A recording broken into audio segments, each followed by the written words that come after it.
ನಮಸ್ಕಾರ ಎಲ್ಲ ಪ್ರೀತಿಯ ಸ್ಪರ್ಧಾರ್ಥಿ ಮಿತ್ರರಿಗೆ ಉಜ್ವಲ ಅಕಾಡೆಮಿಯ ಯೂಟ್ಯೂಬ್ ಚಾನಲ್ಗೆ ತಮ್ಮೆಲ್ಲರಿಗೂ ಸ್ವಾಗತ ಸುಸ್ವಾಗತ.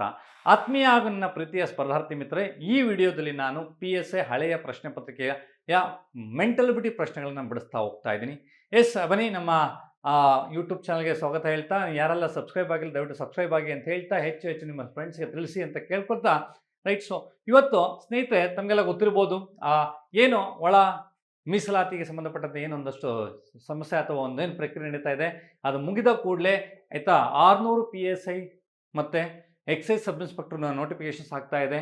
ಸೊ ಜೊತೆಗೆ PC ಮತ್ತು ಎಕ್ಸೈಸ್ ಕಾನ್ಸ್ಟೇಬಲ್ ನೋಟಿಫಿಕೇಶನ್ ಆಗ್ತಾ ಇದೆ. ಇದಕ್ಕೆ ಸಂಬಂಧಪಟ್ಟಂತೆ ಸೊ ನಾವು ಮುಂದಿನ ವಾರದಿಂದ ಹೊಸ ಬ್ಯಾಚನ್ನು ಶುರು ಮಾಡ್ತಾ ಇದ್ದೀವಿ. 17ನೇ ತಾರೀಕಿಂದ ಹೊಸ ಬ್ಯಾಚನ್ನು ಶುರು ಮಾಡ್ತಾ ಇದ್ದೀವಿ ಸ್ನೇಹಿತರೆ.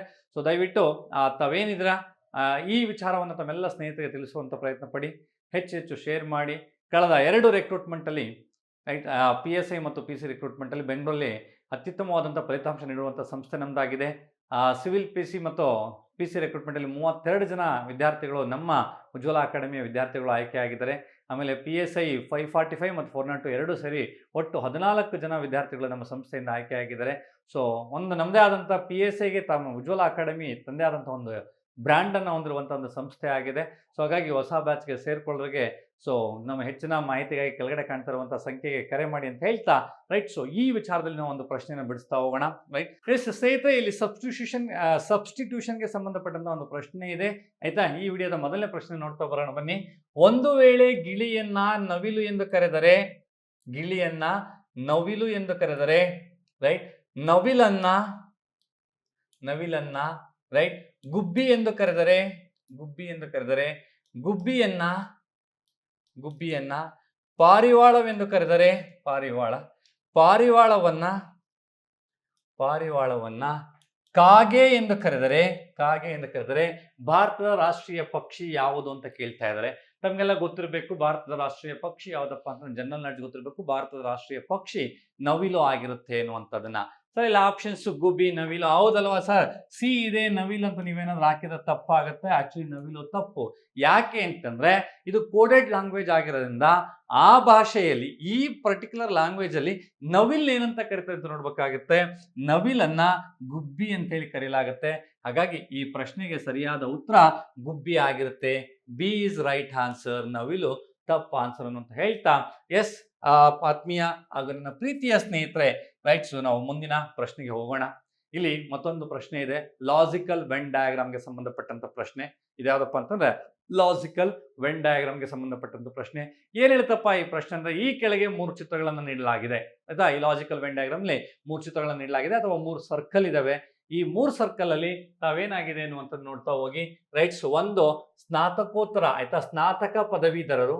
ಒಂದು ಸರ್ಕಲ್ ಸ್ನಾತಕ ಪದವೀಧರನ್ನ ಸೂಚಿಸುತ್ತೆ, ಇನ್ನೊಂದು ಸ್ನಾತಕೋತ್ತರ ಪದವೀಧರನ್ನ ಸೂಚಿಸುತ್ತೆ, ಮತ್ತೊಂದು ಅಧಿಕಾರಿಗಳನ್ನ ಪ್ರತಿನಿಧಿಸುತ್ತೆ ಆಯ್ತಾ. ಸೊ ನಾವು ನೋಡ್ತಾ ಹೋಗೋದಾದ್ರೆ ಇಲ್ಲಿ ನಾವು ನೋಡ್ತೀವಿ ಸರ್, ಇದನ್ನ ಸ್ವಲ್ಪ ಅಧ್ಯಯನ ಮಾಡಬೇಕು ನಾವು ಅಂತನ್ನೋದಾದ್ರೆ ನೋಡಿ, ಈ ಸರ್ಕಲ್ ಏನಿದೆ, ಈ ಸರ್ಕಲ್ಲು ಸ್ನಾತಕ ಪದವೀಧರನ್ನ ತೋರಿಸುತ್ತೆ ಆಯ್ತಾ. ಅಥವಾ ನೆಕ್ಸ್ಟ್ ಎರಡನೇ ಸರ್ಕಲ್ ಆಯ್ತಾ, ಮತ್ತೊಂದು ನೋಡೋದಾದ್ರೆ ಈ ರೆಡ್ ಅಲ್ಲಿ ನಾನು ಏನ್ ಹೇಳ್ತೀನಿ, ಈ ಸರ್ಕಲ್ಲು ಸ್ನಾತಕೋತ್ತರ ಪದವೀಧರನ್ನ ಇಂಡಿಕೇಟ್ ಮಾಡ್ತಾ ಹೋಗುತ್ತೆ ರೈಟ್. ಸೊ ಈ ಗ್ರೀನ್ ಸರ್ಕಲ್ ಯಾವ್ದನ್ನ ಇಂಡಿಕೇಟ್ ಮಾಡುತ್ತೆ ಸರ್ ಅಂತಂದ್ರೆ ಅಧಿಕಾರಿಗಳನ್ನ ಇಂಡಿಕೇಟ್ ಮಾಡ್ತಾ ಹೋಗುತ್ತೆ. ನಾವು ಹಾಗೆ ನೋಡ್ತಾ ಹೋಗಿ ಈ ಬಿ ಅನ್ನುವಂಥದ್ದು ಅಥವಾ ಎ ಬರೋಣ. ಎ ಅನ್ನುವಂಥದ್ದು ಕೇವಲ ಸ್ನಾತಕ ಪದವೀಧರರನ್ನ ಮಾತ್ರ ತೋರಿಸುತ್ತೆ. ಅವರು ಸ್ನಾತಕ ಪದವೀಧರರಾಗಿರ್ತಾರೆ. ಆದರೆ ಸ್ನಾತಕೋತ್ತರ ಇಲ್ಲ, ಸರಿ ಸ್ನಾತಕೋತ್ತರ ಪದವೀಧರರು. ಇದು ಎ ಸ್ನಾತಕೋತ್ತರ ಪದವೀಧರರು ಇವರು, ಆದ್ರೆ ಅಧಿಕಾರಿಗಳಲ್ಲ, ಜೊತೆಗೆ ಸ್ನಾತಕ ಪದವೀಧರರಲ್ಲ ಅನ್ನುವಂಥದ್ದನ್ನ ಕೇಳ್ತಾ ಹೋಗ್ತಾರೆ ಸರ್. ಹಾಗೆ ಬಿ ಬರೋಣ. ನೋಡಿ ಈ ಬಿ, ನೋಡಿ ಈ ಬಿ ಏನಾಗಿದೆ, ಈ ರೆಡ್ ಅಲ್ಲಿ ಒಳಗಡೆನೂ ಇಲ್ಲ, ಗ್ರೀನ್ ಆಚೆ ಇದೆ. ರೆಡ್ ಮತ್ತೆ ಗ್ರೀನ್ ಆಚೆರಿಂದ ಈ ಸರ್ಕಲ್ಲು ಸ್ನಾತಕ ಪದವೀಧರನ್ನು ತೋರಿಸುತ್ತೆ. ಇದು ಅಧಿಕಾರಿಗಳಲ್ಲದ ಮತ್ತು ಸ್ನಾತಕೋತ್ತರ ಪದವೀಧರ ಅಲ್ಲದ ಸ್ನಾತಕ ಪದವೀಧರನ್ನ ಬಿ ಸೂಚಿಸುತ್ತೆ. ಸರ್ ಸಿ ಏನನ್ನ ಸೂಚಿಸುತ್ತೆ ಅಂತ ನಾವು ನೋಡ್ತಾ ಹೋಗೋದಾದ್ರೆ ನೋಡಿ, ಈ ಸಿ ಅನ್ನುವಂಥದ್ದು ಈ ಗ್ರೀನ್ ಸರ್ಕಲ್ ಒಳಗಡೆ ಇದೆ, ಬಟ್ ರೆಡ್ ಇಂದ ಹೊರಗಡೆ ಇದೆ, ಆಮೇಲೆ ಈ ಮೆಜೆಂಟಾ ಇಂದ ಹೊರಗಡೆ ಇದೆ. ಹಾಗಾಗಿ ಇದು ಪ್ಯೂರ್ಲಿ ಅಧಿಕಾರಿಗಳನ್ನ ಸೂಚಿಸುವಂತ ಪ್ರದೇಶ ಆಗಿರುತ್ತೆ. ತಾವು ನೆನಪಿಟ್ಕೋಬೇಕಾಗುತ್ತೆ ಸರ್. ಆಯ್ತು, ಎ ಬಿ ಸಿ ಆಯ್ತು. ಡಿ ಏನಪ್ಪಾ ಅಂತಂದ್ರೆ ರೆಡ್ ಮತ್ತು ಮೆಜೆಂಟಾ ಒಳಗಡೆ ಬರೋದ್ರಿಂದ ರೈಟ್, ಇದು ಸ್ನಾತಕೋತ್ತರ ಮತ್ತು ಸ್ನಾತಕ ಪದವೀಧರನ್ನ ಸೂಚಿಸುತ್ತೆ. ಸ್ನಾತಕೋತ್ತರ ಮತ್ತು ಸ್ನಾತಕ ಪದವೀಧರನ್ನ ಸೂಚಿಸುತ್ತೆ. ಎಫ್ ಬಂದ್ಬಿಟ್ಟು ಗ್ರೀನು ಮತ್ತೆ ಇದ್ರೊಳಗಡೆ ಬರೋದ್ರಿಂದ ಸ್ನಾತಕೋತ್ತರ ಪದವೀಧರ ಅಧಿಕಾರಿಗಳನ್ನ ಸೂಚಿಸುತ್ತೆ. ಇ ಅನ್ನುವಂಥದ್ದು ಗ್ರೀನು ಮತ್ತು ಮೆಜೆಂಟಾ ಒಳಗಡೆ ಬರೋದ್ರಿಂದ ರೈಟ್ ಸ್ನಾತಕ ಪದವೀಧರ ಅಧಿಕಾರಿಗಳನ್ನು ಸೂಚಿಸುತ್ತೆ. ಈ ಜಿ ಅನ್ನುವಂಥದ್ದು ಸ್ನಾತಕ, ಸ್ನಾತಕೋತ್ತರ ಮತ್ತು ಅಧಿಕಾರಿಗಳು ಮೂರನ್ನೂ ಒಳಗೊಂಡವರನ್ನು ಸೂಚಿಸುತ್ತೆ ಅನ್ನುವಂಥ ತಾವು ನೆನಪಿಟ್ಕೋಬೇಕಾಗುತ್ತೆ. ಹಾಗಾದ್ರೆ ಏನ್ ಕೇಳೋರು, ಇವುಗಳಲ್ಲಿ ಯಾವ ಭಾಗವು ಸ್ನಾತಕ ಮತ್ತು ಸ್ನಾತಕೋತ್ತರ ಪದವೀಧರರಾಗಿರುವ ಅಧಿಕಾರಿಗಳನ್ನ ಸೂಚಿಸುತ್ತೆ?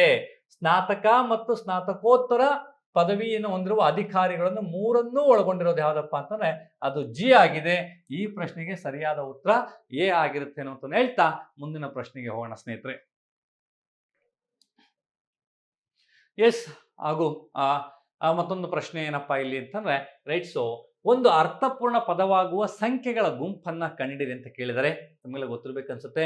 ಇಲ್ಲಿ ಪಿ ಇದೆ, ಎನ್ ಇದೆ, ಓ ಇದೆ, ಎ ಇದೆ, ಸಿ ಇದೆ, ಎಲ್ ಇದೆ, ಆಯ್ತಾ, ಎಂ ಇದೆ ಮತ್ತು ಐ ಇದೆ. ಸೊ ಇವುಗಳನ್ನ ಬಳಸ್ಕೊಂಡು ನಾನು ಒಂದು ಏನ್ ಮಾಡ್ಬೇಕಾಗತ್ತೆ, ಒಂದು ಮೀನಿಂಗ್ ಆಯ್ತಾ ಅರ್ಥಪೂರ್ಣವಾಗುವಂತ ಒಂದು ಪದ ರಚನೆ ಮಾಡುವಂತ ಕಾಂಬಿನೇಷನ್ಸ್ ನ ಕಂಡುಹಿಡಿಬೇಕಾಗುತ್ತೆ. ಇಲ್ಲಿ ಕೊಟ್ಟಿದ್ದಾರೆ option A, B, C, D ಮತ್ತು ಇ ಹಂತದಲ್ಲಿ ಕೊಟ್ಟಿರುವಂಥದ್ದು ಏನಪ್ಪಾ ಅಂತಂದ್ರೆ ನಾವು ನೋಡ್ತಾ ಹೋಗೋದಾದ್ರೆ ಆಪ್ಷನ್ ಎ ನಲ್ಲಿ 2786 2786 ಆಯ್ತಾ 4315 ಕೊಟ್ಟರೆ. ಈಗ ನಾವು ಚೆಕ್ ಮಾಡ್ತಾ ಹೋಗೋಣ ಸರ್ 27 ನಲ್ಲಿ ಏನಾದ್ರೂ ನಮಗೆ ಸಾಧ್ಯತೆ ಇದೆಯಾ ಅನ್ನೋಂತ ನೋಡೋಣ. 2 ಏನಿದೆ ನಾವು ನೋಡ್ತಾ ಹೋದಾಗ, ಸೊ ಇಲ್ಲಿ ನಾವು ನೋಡಿದಾಗ 2 ಅಂತ ಬಂದಾಗ ಎನ್ ಇದೆ, ಆಯ್ತು, ಎನ್ ಇಂದ ಪದ ಸ್ಟಾರ್ಟ್ ಮಾಡ್ಬೋದು, ಏನು ತೊಂದರೆ ಇಲ್ಲ. ಸೊ ಎನ್ ಆದ್ಮೇಲೆ 2 ಆದ್ಮೇಲೆ 7 ಇದೆ. 7 ನಲ್ಲಿ ಯಾವ್ದಿದೆ ಅಕ್ಷರ ಅನ್ನುವಂಥದ್ದು ಎಂ. ಎನ್ ಎಂ ಅಂತ ಬಂದಾಗ ಯೂಶಲಿ ಒಂದು ಮೀನಿಂಗ್ಫುಲ್ ಪದ ಸ್ಟಾರ್ಟ್ ಆಗುವಂಥದ್ದು ಕಷ್ಟ ಇದೆ. ಸೊ ಇಲ್ಲ ಸರ್ ನಿಮೋನಿಕ್ಸ್ ಅಂತ ಕೆಲವು ಅಕ್ಷರ ಇಂಗ್ಲೀಷಲ್ಲಿ ಸೈಲೆಂಟ್ ಬರೋದ್ರಿಂದ ಬರ್ಬೋದೇನೋ ಅಂತೇಳಿ ಟ್ರೈ ಮಾಡೋಣ ಅಂತಂದಾಗ ಸೊ ಮುಂದಕ್ಕೆ ಹೋಗೋಣ. ರೈಟ್, 8 ಅಲ್ಲಿ ಐ ಇದೆ, ಎನ್ ಎಂ ಐ. ಅದಾದ್ಮೇಲೆ 6 ಅಲ್ಲಿ ಎಲ್ ಬರುತ್ತೆ, N M I L. So ನಮ್ಗೆ ಒಂದು ಅರ್ಥಪೂರ್ಣವಾದಂಥ ಪದ ಬರೋದಕ್ಕೆ ಸಾಧ್ಯ ಇಲ್ಲ. ಹಾಗಾದ್ರೆ A is ruled out. So ಹಾಗಾದ್ರೆ ಬಿ ಟ್ರೈ ಮಾಡೋಣ. ಬಿ ನಲ್ಲಿ ಫಸ್ಟ್ 4 ಇದೆ, 4 ಅಂತಂದ್ರೆ ಎ ಆಯ್ತಾ. ನೆಕ್ಸ್ಟ್ 7 ಇದೆ, 7 ಎಂ, ಎ ಎಂ. ಅದಾದ್ಮೇಲೆ 5 ಇದೆ, 5 ಅಲ್ಲಿ ಸಿ ಇದೆ, ಎ ಎಂ ಸಿ. ಅದಾದ್ಮೇಲೆ 2 ಇದೆ, 2 ಅಂತಂದಾಗ N, A M C N. ಆರಂಭದಲ್ಲಿ 4 ಪದಗಳು ಬಂದ್ರೆ ಖಂಡಿತವಾಗ್ಲೂ ಒಂದು ಅರ್ಥಪೂರ್ಣವಾದಂತಹ ಪದನ ರಚನೆ ಮಾಡೋದಕ್ಕೆ ಆಗೋದಿಲ್ಲ. ಸೊ ಹಾಗಾಗಿ ನಾವು ಇವನ್ ಆ ಆಪ್ಷನ್ ಕೂಡ ರೈಟ್ ಸೊ ಹೊರಗಡೆ ಇಡ್ಬೋದಾಗುತ್ತೆ, ಅಂದ್ರೆ ಹೊರಗಡೆ ಹೋಗುತ್ತೆ, ಇಡ್ಬೋದಲ್ಲ, ಇಡ್ಲೇಬೇಕು, ಬೇರೆ ಆಪ್ಷನ್ಸ್ ಇಲ್ಲ. ಸೊ ಹಾಗಾದ್ರೆ ಏನ್ ಮಾಡೋಣ ಸರ್ ನನಗೆ ಅಂತಂದಾಗ ಈಗ ಸಿಗೆ ಟ್ರೈ ಮಾಡ್ತಾ ಹೋಗೋಣ. ಸಿಗೆ ಆಯ್ತಾ ಮೊದಲು 7 ಇದೆ, 7 ಅಂದ್ರೆ ಎಂ. ಆಮೇಲೆ 1 ಇದೆ ಎಂ ಪಿ ಆಯ್ತಾ, ಅಂಡ್ 8 ಇದೆ ಐ, ಎಂ ಪಿ ಐ. ದೇವರಾಣೆಗೆ ಇದನ್ನ ಕೂಡ ಒಂದು ಅರ್ಥಪೂರ್ಣವಾದಂಥ ಪದವನ್ನ ರಚನೆ ಮಾಡಕ್ ಆಗೋದಿಲ್ಲ. ಸರ್ ಹಾಗಾದ್ರೆ ಇದ್ದಿದ್ದೇ 4 ಆಪ್ಷನ್ಸು, 4ರಲ್ಲಿ 3ರಿಂದ ಆಗಲ್ಲ ಅಂತಂದ್ರೆ ಇನ್ನು ಉಳಿದಂಥದ್ದು ಡಿನೇ ಆನ್ಸರ್ ಆಗುತ್ತೆ. ಇಲ್ಲ ಸರ್ ಟ್ರೈ ಮಾಡ್ತೇನೆ ಮಾಡ್ಬೋದು. 5 ಅಂದ್ರೆ ಸಿ ಬರುತ್ತೆ, ರೈಟ್, ಸಿ ಬರುತ್ತೆ. 3 ಅಂದ್ರೆ ಓ ಬರುತ್ತೆ. 7 ಅಂದ್ರೆ ಎಂ ಬರುತ್ತೆ ನೋಡಿ. 1 ಅಂತಂದ್ರೆ ಪಿ ಬರುತ್ತೆ, ರೈಟ್. ನೆಕ್ಸ್ಟ್ 6 ಅಂದ್ರೆ ಎಲ್ ಬರುತ್ತೆ ಆಯ್ತಾ. ಆಮೇಲೆ 4 ಅಂದ್ರೆ ಎ ಬರುತ್ತೆ. ದೆನ್ 8 ಅಂದ್ರೆ ಐ ಬರುತ್ತೆ. ದೆನ್ 2 ಅಂದ್ರೆ ಎನ್ ಬರುತ್ತೆ, ಕಾಂಪ್ಲೈನ್ ಅಂತ ಹೇಳಿ, ರೈಟ್. ಎಸ್, ಇದರಿಂದ ಒಂದು ಅರ್ಥಪೂರ್ಣವಾದಂತಹ ಒಂದು ಪದವನ್ನು ರಚಿಸಬಹುದು. ಹಾಗಾಗಿ ಇದಕ್ಕೆ ಸೊ ನಮಗೆ ಸರಿಯಾದ ಉತ್ತರ ಅಂತ ಆಗುತ್ತೆ ಅನ್ನುವಂಥದ್ದನ್ನ ನಾವು ನೆನಪಿಟ್ಕೋಬೇಕಾಗುತ್ತೆ. ಸ್ನೇಹಿತರೆ, ತಾವೆಲ್ಲ ಒಂದು ವಿಚಾರವನ್ನ ನೆನಪಿಟ್ಕೋಬೇಕಾಗತ್ತೆ. ಕಾಂಪಿಟೇಟಿವ್ ಎಕ್ಸಾಮ್ಗೆ ಸಂಬಂಧಪಟ್ಟಂತೆ ನಾವು ಸಕ್ಸಸ್ ಆಗ್ಬೇಕಾದ್ರೆ ಏನನ್ನ ಮಾಡಬೇಕು? ಬಹುತೇಕ ಆರ್ಟ್ಸ್ ಮತ್ತೆ ಆಯ್ತಾ ಕಾಮರ್ಸ್ ಬ್ಯಾಕ್ಗ್ರೌಂಡ್ ಇಂದ ಬರುವಂತಹ ವಿದ್ಯಾರ್ಥಿಗಳಿಗೆ ಸ್ಪರ್ಧಾತ್ಮಕ ಪರೀಕ್ಷೆಯಲ್ಲಿ ನೀವು ಸಕ್ಸಸ್ ಆಗಬೇಕು ಅಂತ ನೀವು ಹೆಚ್ಚು ಫೋಕಸ್ ಮಾಡಬೇಕಾಗಿರುವಂಥದ್ದು ಒಂದು ಮೆಂಟಲ್ ಅಬಿಲಿಟಿ, ಮತ್ತೊಂದು ಸೈನ್ಸು. ಸೊ ಏನು ಸಮಸ್ಯೆ ಆಗುತ್ತೆ ಅಂತಂದ್ರೆ ನಮಗೆ ಬೇಸಿಕ್ಸ್ ಬರೋದಿಲ್ಲ, ಮಗ್ಗಿ ಬರಲ್ಲ, ಅದು ದೊಡ್ಡ ಸಮಸ್ಯೆ ಆಗುತ್ತೆ. If you try to come out of from that, ಮೊದಲು ನಿಮ್ಮಲ್ಲಿ ಏನು ಗೊತ್ತಾ, ಕಾನ್ಫಿಡೆನ್ಸ್ ಅನ್ನುವಂಥದ್ದು ಇಂಪಾರ್ಟೆಂಟ್ ಆಗುತ್ತೆ. ಸೊ ಯಾವುದಾದ್ರೂ ಸರಿ, ಎಲ್ಲಾದ್ರೂ ಸರಿ, ಯಾವ್ದಾದ್ರು ಒಂದು ಕೆಲಸಕ್ಕೆ ಹೋಗ್ಬೇಕಾದಂಥ ಸಂದರ್ಭದಲ್ಲಿ ಅಥವಾ ಯುದ್ಧಕ್ಕೆ ಅಂತ ಹೊರಟಂಥ ಸಂದರ್ಭದಲ್ಲಿ ತಾವು ನೆನಪಲ್ಲಿ ಇಟ್ಕೊಂಡ್ರಿ, ರೈಟ್, ಆಗೋದಿಲ್ಲ ಅನ್ನುವಂಥ ಒಂದು ಮನಸ್ಥಿತಿಯನ್ನು ಇಟ್ಕೊಂಡು ನೀವೇನಾದ್ರೂ ಹೊರಟ್ರೆ ಜೀವನದಲ್ಲಿ ಯಾವತ್ತೂ ಏನನ್ನೂ ಮಾಡಕ್ ಸಾಧ್ಯ ಆಗೋದಿಲ್ಲ.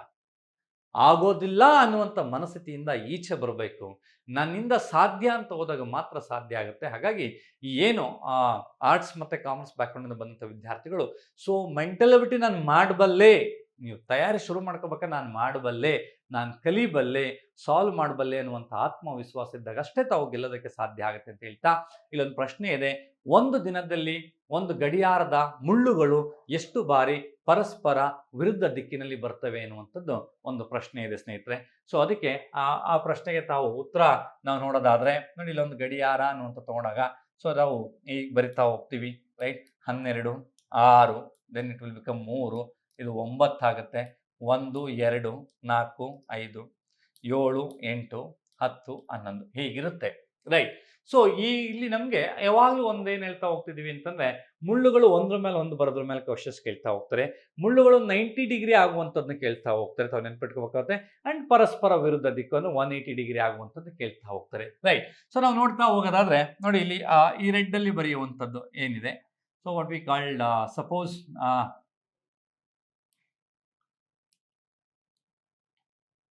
ಆಯ್ತಾ ನೋಡಿ, ಇದು ಪರಸ್ಪರ, ಇದು ಗಂಟೆ ಮುಳ್ಳು ಆದರೆ ಇದು ನಿಮಿಷದ ಮುಳ್ಳು. 6 ಗಂಟೆಗೆ ಪರಸ್ಪರ ವಿರುದ್ಧವಾಗಿದ್ದಾವೆ ಏನು ಅಂತ ತಾವು ನೆನ್ಪಿಟ್ಕೋಬೇಕಾಗುತ್ತೆ. ಸೊ ನೆಕ್ಸ್ಟು ಅದೇ ನಾವು ನೋಡ್ತಾ ಹೋಗೋದಾದ್ರೆ ಕೆಲವೊಂದ್ಸಲ ಕೇಳ್ತಾ ಹೋಗ್ತಾರೆ ಈ ರೀತಿ ನೋಡಿ, ನಿಮಿಷದ ಮುಳ್ಳು, ಗಂಟೆ ಮುಳ್ಳು, ಅದ್ರ ಮೇಲೆ ಓವರ್ಲ್ಯಾಪ್ ಆಗಿರುತ್ತೆ. ಇದು ಒಂದ್ರ ಮೇಲೆ ಒಂದು ಬರುವಂಥದ್ದು. 0 ಡಿಗ್ರಿ ಅಂತ ಕೇಳ್ತಿರ್ತಾರೆ, 180 ಡಿಗ್ರಿ ಅಂತೇಳಿ ಕೇಳ್ತಾ ಹೋಗ್ತಾರೆ. ಸೊ ಅದು ಬಿಟ್ರೆ ನೆಕ್ಸ್ಟ್ ಇನ್ನೊಂದು ಆಪ್ಷನ್ಸ್ ಉಂಟು ನಮಗೆ. ಏನಪ್ಪಾ ಅದು ಅಂತಂದ್ರೆ ಯೂಶಲಿ ಇದನ್ನ ಕೇಳ್ತಾ ಹೋಗ್ತಾರೆ, ರೈಟ್. ನೋಡಿ ಹೀಗೆ ಈ ಬ್ಲಾಕ್ ಅಲ್ಲಿ ಬರ್ತೀನಿ, ಇದು 90 ಡಿಗ್ರಿ ಎನ್ನುವಂಥದ್ದು ತಾವು ನೆನಪಲ್ಲಿ ಇಟ್ಕೋಬೇಕಾಗತ್ತೆ. ಎರಡೂ ಮುಳ್ಳುಗಳ ನಡುವೆ 0 ಡಿಗ್ರಿ ಅನ್ನುವಂಥದ್ದು 1 ಗಂಟೆಗೆ ಒಂದು ಬಾರಿ ಬರುವಂಥದ್ದು, 1 ಗಂಟೆಗೆ ಒಂದು ಬಾರಿ ಅದು ಆಗುತ್ತೆ ಎನ್ನುವಂಥದ್ದು ತಾವು ನೆನಪಲ್ಲಿ ಇಟ್ಕೋಬೇಕಾಗತ್ತೆ, ಆಯ್ತಾ. 180 ಡಿಗ್ರಿನೂ ಅಷ್ಟೇ, 1 ಗಂಟೆ ಡ್ಯೂರೇಷನ್ ಅಲ್ಲಿ ಒಂದು ಬಾರಿ ಆ ನಿಮಿಷದ ಮುಳ್ಳು ಮತ್ತೆ ಗಂಟೆಯ ಮುಳ್ಳು ಏನಾಗ್ತವೆ, ಪರಸ್ಪರ ವಿರುದ್ಧ ದಿಕ್ಕಿನಲ್ಲಿ ಬರ್ತವೆ. ಸರ್ 90 ಡಿಗ್ರಿ ಅನ್ನುವಂಥದ್ದು 1 ಗಂಟೆಯಲ್ಲಿ 2 ಬಾರಿ 90 ಡಿಗ್ರಿ ಆಗುತ್ತೆ. ಸರ್ ಹಾಗಾದ್ರೆ 1 ಗಂಟೆಯಲ್ಲಿ 2 ಬಾರಿ ಅಂತ ಅಂದಾಗ, ರೈಟ್, ಅಥವಾ ಈ 180 ಡಿಗ್ರಿ ಅನ್ನುವಂಥದ್ದು 1 ಗಂಟೆಗೆ ಒಂದು ಬಾರಿ, 0 ಡಿಗ್ರಿ 1 ಗಂಟೆಗೆ ಒಂದು ಬಾರಿ ಅಂದ್ರೆ 12 ಗಂಟೆಗೆ 12 ಬಾರಿ ಆಗುತ್ತೆ ಎನ್ನುವಂಥ ಕ್ಯಾಲ್ಕುಲೇಷನ್ಸ್ ತಮ್ಮಲ್ಲಿರುತ್ತೆ. ಅದು ತಪ್ಪು, ತಾವು ನೆನಪಲ್ಲಿ ಇಟ್ಕೋಬೇಕಾಗತ್ತೆ, ರೈಟ್. ಯಾಕೆ ಸರ್ ಅದು ತಪ್ಪು ಅಂತಂದ್ರೆ, ಇಲ್ಲಿ ಉದಾಹರಣೆ ನಾನು ಹೇಳ್ತಾ ಹೋಗ್ತೀನಿ, ತಾವು ಗಮನ ಇಟ್ಟು ಕೇಳಿಸ್ಕೋಬೇಕಾಗುತ್ತೆ ಸ್ನೇಹಿತರೆ. ಉದಾಹರಣೆ ನಾನು ಹೇಳ್ತಾ ಹೋಗ್ತೀನಿ, ಗಮನ ಇಟ್ಟು ಕೇಳಿಸ್ಕೋಬೇಕಾಗತ್ತೆ. ಸೊ ಈಗ ಎಷ್ಟು ಸರ್ ಅಂತಂದ್ರೆ, 12 ಗಂಟೆಯಲ್ಲಿ ಆಕ್ಚುಲಿ ಅದು 11 ಬಾರಿ ಅಷ್ಟೇ ಪರಸ್ಪರ ವಿರುದ್ಧ ದಿಕ್ಕಿನಲ್ಲಿ ಬರ್ತವೆ. 12 ಗಂಟೆಯಲ್ಲಿ 11 ಬಾರಿ ಪರಸ್ಪರ ವಿರುದ್ಧ ದಿಕ್ಕಿನಲ್ಲಿ ಬರ್ತವೆ. ಹಾಗೆ ಒಂದು ದಿನಕ್ಕೆ 24 ಗಂಟೆ ಅಂದ್ರೆ ಡಬಲ್, 11 2 22.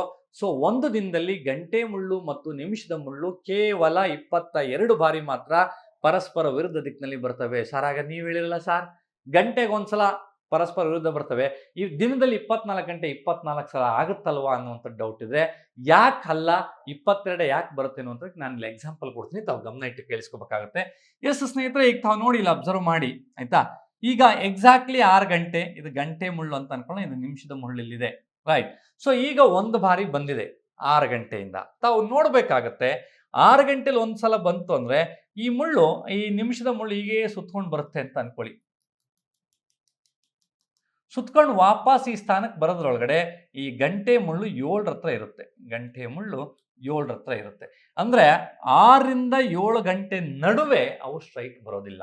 ಇದು ನೆಕ್ಸ್ಟ್ ಬರಬೇಕಾದಾಗ ಈಗ ಬರುತ್ತೆ, ಅದು 7 ಗಂಟೆ 5 ನಿಮಿಷಕ್ಕೋ 6 ನಿಮಿಷಕ್ಕೋ 7 ನಿಮಿಷಕ್ಕೂ ಬರುತ್ತೆ ಅದು, ಆಯ್ತಾ. 7 ಗಂಟೆ 5 ನಿಮಿಷ, 5-5.25 ನಿಮಿಷದಲ್ಲಿ ಬರುವಂಥದ್ದು, ರೈಟ್. ಸೊ ಹಾಗಾದ್ರೆ ಏನಾಗುತ್ತೆ, ಇಲ್ಲಿ ಸಿಗೋದಿಲ್ಲ.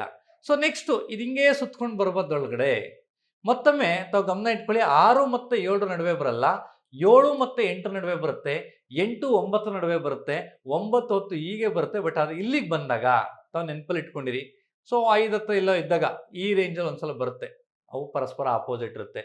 ಅದಾದ್ಮೇಲೆ ಅದು ಸುತ್ತಾಕೊಂಡು ಬರೋದ್ರೊಳಗಡೆ ಅದೇನಾಗುತ್ತೆ, 6ಗೆ ಬಂದಿರುತ್ತೆ, 6ಗೆ ಬಂದಿರುತ್ತೆ. ತಾವು ನೆನಪಲ್ಲಿ ಇಟ್ಕೋಬೇಕಾಗುತ್ತೆ. 6ಗೆ ಬಂದಿದೆ ಅಂತಂದಾಗ ಏನಾಗುತ್ತೆ ಸರ್ ಅಂತ ನಾವು ನೋಡ್ತಾ ಹೋದಾಗ, ಇಲ್ಲಿ 5 ಮತ್ತು 6ರ ನಡುವೆ ಬರಲ್ಲ, 6 ಮತ್ತು 7ರ ನಡುವೆ ಬರಲ್ಲ. ಈ 2 ಗಂಟೆಯಲ್ಲಿ ಅದು ಒಂದು ಬಾರಿ ಎಕ್ಸಾಕ್ಟ್ಲಿ 6 ಗಂಟೆ ಮೇಲೆ ಮಾತ್ರ ಬಂದಿರುತ್ತೆ, ಇನ್ನು ಉಳಿದಂಥ ಟೈಮಲ್ಲಿ ಬರಲ್ಲ. ಹಾಗಾಗಿ ಒಂದು ಸಲ ಕಡಿಮೆ ಆಗುತ್ತೆ ಅನ್ನೋದನ್ನ ತಾವು ನೆನಪಲ್ಲಿ ಇಟ್ಕೋಬೇಕಾಗುತ್ತೆ. ಅಥವಾ ನಾವು ಹೇಳೋದಾದ್ರೆ ಅದು ಪ್ರತಿ 65 ನಿಮಿಷಕ್ಕೆ ಒಂದ್ಸಲ, 65 ಸ್ವಲ್ಪ ಆಸುಪಾಸು ಬರುತ್ತೆ, 65 ನಿಮಿಷಕ್ಕೆ ಒಂದ್ಸಲ ಅದು ಬರೋದ್ರಿಂದ ಸೊ ನಾವು ಆಯ್ತಾ ಕೌಂಟ್ ಮಾಡ್ತಾ ಹೋದಾಗ ಖಂಡಿತವಾಗ್ಲೂ ಏನಾಗುತ್ತಪ್ಪ ಅಂತಂದ್ರೆ, ಸೊ 12 ಗಂಟೆಯಲ್ಲಿ 11 ಬಾರಿ ಮಾತ್ರ ಬರುತ್ತೆ ಅನ್ನುವಂಥದ್ದನ್ನ ಸೊ ನಾವು ಹೇಳ್ತಾ ಹೋಗ್ತೀವಿ, ರೈಟ್. ಸೊ ಹಾಗಾಗಿ 24 ಗಂಟೆಯಲ್ಲಿ 22 ಬಾರಿ ಬರುತ್ತೆ. So this is the right answer. Right. So ಹಾಗಾದ್ರೆ ಮುಂದಿನ ಪ್ರಶ್ನೆಗೆ ಹೋಗೋಣ. ರೈಟ್. ಸೊ ಇಲ್ಲಿ ಮತ್ತೊಂದು ಪ್ರಶ್ನೆ ಇದೆ ಸ್ನೇಹಿತರೆ. ಏನದು ಪ್ರಶ್ನೆ ಏನು ಅಂತ ನಾವು ನೋಡ್ತಾ ಹೋಗೋದಾದ್ರೆ, ಉಮಾ ಒಂದು ಸಭೆಯ ಸ್ಥಳಕ್ಕೆ 30 ನಿಮಿಷ ಮುಂಚಿತವಾಗಿ ಬಂದ್ಲು ಅಂತ ಹೇಳ್ತಾ ಇದ್ದಾರೆ. ಉಮಾ ಸಭೆಯ ಸ್ಥಳಕ್ಕೆ 30 ನಿಮಿಷ ಮುಂಚಿತವಾಗಿ ಬಂದ್ಲು ಅಂತ ಹೇಳ್ತಾ ಇದ್ದಾರೆ. ಅರವಿಂದ್ ಸಭೆಗೆ 45 ನಿಮಿಷ ತಡವಾಗಿ ಬಂದ ಅಂತ ಹೇಳ್ತಾರೆ. ಉಮಾ ಏನ್ ಮಾಡ್ತಾಳೆ, 30 ನಿಮಿಷ ಬೇಗ ಬರ್ತಾಳೆ. ಕ್ವಶನ್ ಹಿಂದೆಗಡೆ ಇದೆ, ತಾವು ಅಬ್ಸರ್ವ್ ಮಾಡಬೇಕಾಗುತ್ತೆ. ಉಮಾ ಸಭೆಯ ಸ್ಥಳಕ್ಕೆ 30 ನಿಮಿಷ ಮುಂಚಿತವಾಗಿ ಬಂದ್ಲು. ಅರವಿಂದ್ ಸಭೆಗೆ 45 ನಿಮಿಷ ತಡವಾಗಿ ಬಂದನು. ಸಭೆಯು ಅರವಿಂದ್ ತಲುಪಿದ 30 ನಿಮಿಷಗಳ ನಂತರ, ಅಂದ್ರೆ ಎಕ್ಸಾಕ್ಟ್ಲಿ 11 ಗಂಟೆಗೆ ಮುಗಿಯಿತು. ಹಾಗಾದ್ರೆ ಉಮಾ ಯಾವ ಸಮಯಕ್ಕೆ ಸಭೆಗೆ ಬಂದ್ಲು ಅನ್ನುವಂಥದ್ದು ಈ ಪ್ರಶ್ನೆ ಆಗಿದೆ. ರೈಟ್. ಸೊ ತಾವು ನೋಡ್ತಾ ಹೋಗೋಣ ಮತ್ತೊಮ್ಮೆ. ಉಮಾ ಸಭೆಯ ಸ್ಥಳಕ್ಕೆ ರೈಟ್ 30 ನಿಮಿಷ ಮುಂಚಿತವಾಗಿ ಬಂದಳು. ಅರವಿಂದ್ 45 ನಿಮಿಷ ತಡವಾಗಿ ಬಂದನು. ಸಭೆಯು ಅರವಿಂದ್ ತಲುಪಿದ 30 ನಿಮಿಷಗಳ ನಂತರ, ಅಂದ್ರೆ 11 ಗಂಟೆಗೆ ಮುಗಿಯಿತು. ರೈಟ್. ಹಾಗಾದ್ರೆ ಸಭೆ ಮುಗಿದಷ್ಟಕ್ಕೆ, ಸಭೆ ಮುಗಿದ ಸಮಯ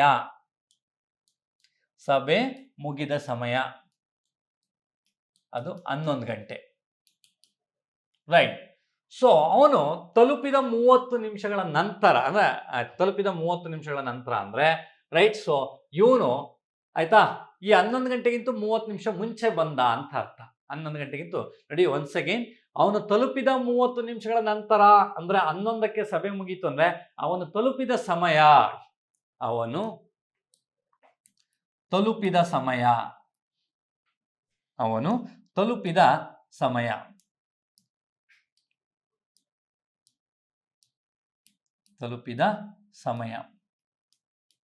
ಏನಪ್ಪ ಅಂದ್ರೆ 11ರಲ್ಲಿ 30 ಕಡಿಮೆ ಆದ್ರೆ 10 ಗಂಟೆ 30 ನಿಮಿಷಕ್ಕೆ ಬರ್ತಾನೆ.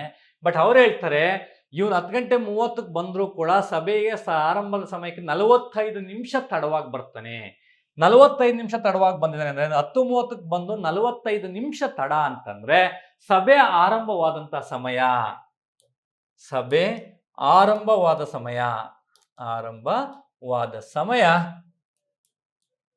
ರೈಟ್ 10:30 ಮೈನಸ್ 45 ತಗೊಂಡಾಗ ನನಗೆ 9 ಗಂಟೆ 45 ನಿಮಿಷ ಆಗುತ್ತೆ. 9:45. ಸೊ ಸಭೆ ಆರಂಭ ಆಗಿರುವಂಥದ್ದು 9:45. ಇಲ್ಲಿ ಹೇಳ್ತಾರೆ ಉಮಾ ಸಭೆಯ ಸ್ಥಳಕ್ಕೆ 30 ನಿಮಿಷ ಮುಂಚಿತವಾಗಿ ಬಂದಿದ್ದಾಳೆ. 9:45ಕ್ಕೆ 30 ನಿಮಿಷ ಮುಂಚೆ ಬಂದಾಳೆ ಅಂದ್ರೆ ಮೈನಸ್ 30 ಮಾಡ್ಕೊಂಡ್ರೆ ರೈಟ್, 30 ನಿಮಿಷ ಮಾಡ್ಕೊಂಡ್ರೆ ದಟ್ ಈಸ್ 9 ಗಂಟೆ 15 ನಿಮಿಷಕ್ಕೆ ರೈಟ್ ಉಮಾ ಸಭೆಯ ಸ್ಥಳಕ್ಕೆ ತಲುಪಿದ್ದಾಳೆ. So answer is b. ಈ ಪ್ರಶ್ನೆಗೆ ಸರಿಯಾದಂತಹ ಉತ್ತರ ಬಿ ಆಗಿರುತ್ತೆ ಮತ್ತು 9 ಗಂಟೆ 15 ನಿಮಿಷ ಆಗಿರುತ್ತೆ. ತಾವು ನೆನಪಿಟ್ಕೋಬೇಕಾಗುತ್ತೆ ಸ್ನೇಹಿತರೆ. ಎಸ್, ಈ ವಿಡಿಯೋದಲ್ಲಿ ನಾನು ಮುಗಿಸ್ತೀನಿ. ಮುಂದಿನ ವಿಡಿಯೋದಲ್ಲಿ ಮತ್ತಷ್ಟು ಬೇರೆ ಬೇರೆ ಮೆಂಟಲಿಟಿಯ ಪ್ರಶ್ನೆಗಳನ್ನ ಸಾಲ್ವ್ ಮಾಡ್ತೀನಿ ಅಂತ ಹೇಳ್ತಾ ಸ್ನೇಹಿತರೆ, ಮತ್ತೊಮ್ಮೆ ನಾನು ಹೇಳ್ತಾ ಹೋಗ್ತೀನಿ, ಉಜ್ವಲ ಅಕಾಡೆಮಿ ಕಳೆದ 5 ವರ್ಷಗಳಲ್ಲಿ, ಅಂದರೆ ನಮ್ಮ ಸಂಸ್ಥೆ ಸ್ಟಾರ್ಟ್ ಆಗಿ ಸುಮಾರು 8 ವರ್ಷಗಳಾಯಿತು. ಆದರೆ ಕಳೆದ 5 ವರ್ಷಗಳಲ್ಲಿ ರೈಟ್ ಕರ್ನಾಟಕ ರಾಜ್ಯದಲ್ಲೇ PSI ಮತ್ತು ಪೊಲೀಸ್ ಕಾನ್ಸ್ಟೇಬಲ್ ರಿಕ್ರೂಟ್ಮೆಂಟಲ್ಲಿ ಅತ್ಯುತ್ತಮವಾದಂಥ ಫಲಿತಾಂಶವನ್ನು ಕೊಟ್ಟಂಥ ಸಂಸ್ಥೆ ನಮ್ಮದಾಗಿದೆ. ನಾವು ಹಾಕೋ ಅಷ್ಟು ಫೋಟೋಗಳೇನಿದೆ ನಮ್ಮಲ್ಲೇ ಸೆಲೆಕ್ಟ್ ಆದಂಥ ವಿದ್ಯಾರ್ಥಿಗಳು. ಸೊ ಹಾಗಾಗಿ ಅತ್ಯುತ್ತಮವಾದಂಥ ಗುಣಮಟ್ಟದ ಫ್ಯಾಕಲ್ಟಿಗಳಿರುವಂಥ ಒಂದು ಸಂಸ್ಥೆ ನಮ್ಮದು ರೈಟ್. ಸೊ ತಾವು ಯಾರೆಲ್ಲ ಇದ್ದೀರಿ ರೈಟ್, ಈ ಕೂಡಲೇ ಇಂಟ್ರೆಸ್ಟ್ ಇದ್ದರೆ ಕೆಳಗಿನ ನಂಬರ್ಗೆ ಕಾಂಟ್ಯಾಕ್ಟ್ ಮಾಡಿ ರೈಟ್. ಸೊ ಅಡ್ಮಿಷನ್ಸ್ ಎಂಕ್ವೈರಿ ಪಡ್ಕೋಬೇಕು ಅಂತ ಹೇಳ್ತಾ ಈ ವಿಡಿಯೋನ ಮುಗಿಸ್ತಾ ಇದ್ದೀನಿ. Thank you very much.